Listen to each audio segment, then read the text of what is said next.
Nah, pada pertemuan kali ini saya akan menjelaskan tentang dinasti Umayyah.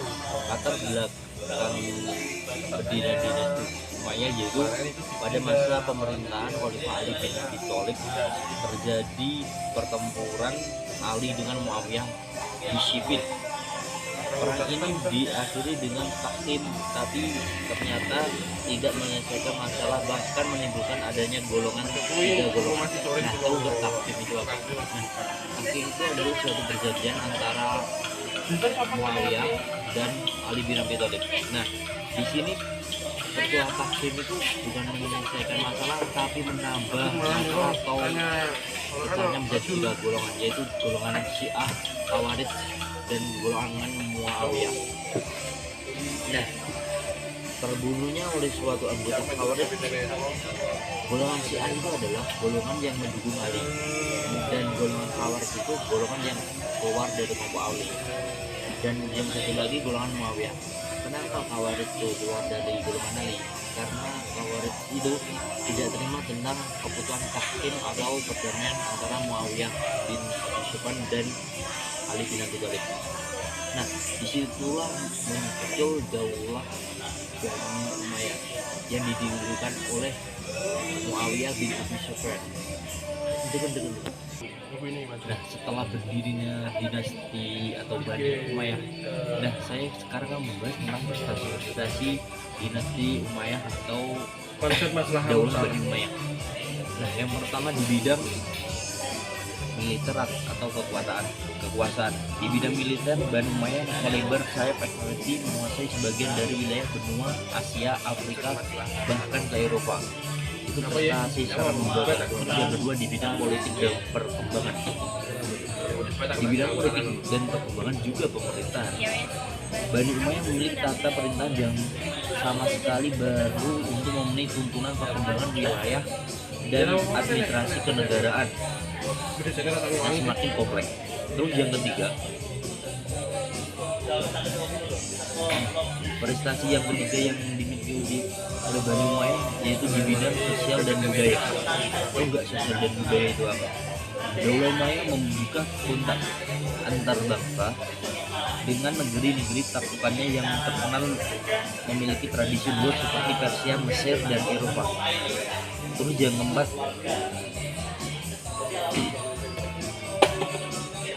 di bidang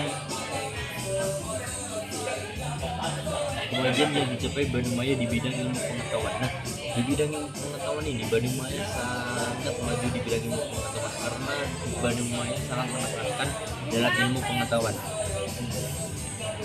Bani Umayyah telah mengembangkan jalan yang luas ke arah perkembangan dan perluasan bangsa di bidang ilmu pengetahuan. Ada pun beberapa kemajuan di bidang ilmu pengetahuan pada masa Bani Umayyah antara lain yaitu pengembangan bahasa Arab, berdirinya kota pusat kegiatan ilmu, berkembangnya ilmu qiraat, berkembangnya ilmu tafsir, hadis, fikih dan nahwu, berkembangnya ilmu jurhafid, ilmu bumi dan takrim, ilmu sejarah, gencarnya usaha penerjemahan buku-buku pengetahuan dari bahasa lain ke bahasa Arab. Nah, di sini juga Bani Umayyah juga merevisi atau membaguskan modifikasi dalam Al-Quran. Nah, itu prestasi daulah Bani Umayyah. Tetapi prestasi ini tidak semua khalifah pada Bani Umayyah itu berprestasi atau menetapkan kebijakan-kebijakan dalam mendobrak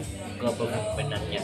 Tapi ada beberapa khalifah-khalifah yang menyeleweng atau tidak menggunakan kekuasaannya dengan baik, jadinya peruntukan dinasti Bani Umayyah. Nah, faktor-faktor runtuhnya dinasti Umayyah itu kalau dari khalifahnya itu yang pertama, khalifahnya tidak memenuhi syarat atau berfoya-foya, khalifahnya tidak memikirkan bangsa negaranya yang dipimpin, terus khalifahnya itu santai-santai dan tidak memiliki moral atau yang baik dalam bidang yang dipimpin. Sekian. Saya akan menjelaskan tentang perkembangan Islam di Andalusia atau disebut juga perkembangan Islam di Spanyol. Awal mula Islam di Spanyol terjadi pada masa Khalifah Al-Walid, khalifah dari Bani Umayyah 705 sampai 715 Masehi, yang berpusat di Damaskus.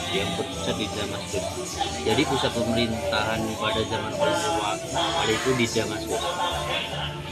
Sebelum menaklukkan Spanyol, umat Islam telah menguasai Afrika Utara dan menjadikan sebagai salah satu provinsi di dinasti Bani Umayyah. Penguasa sepenuhnya atas Afrika Utara itu terjadi pada zaman Khalifah Abdul Malik. Khalifah Abdul Malik mengangkat Hasan ibnu Nuaiman al-Ghazali menjadi gubernur di daerah itu. Pada masa Khalifah Al-Walid, Hasan ibnu sudah digantikan oleh Musa ibnu Lubair. Pada zaman Al-Walid tersebut, Musa ibnu memperluas wilayah kekuasaan dengan menduduki Aljazair dan Maroko. Nah, saya akan menjelaskan tentang periode Islam di Andalusia. Yang pertama, periode pertama kisaran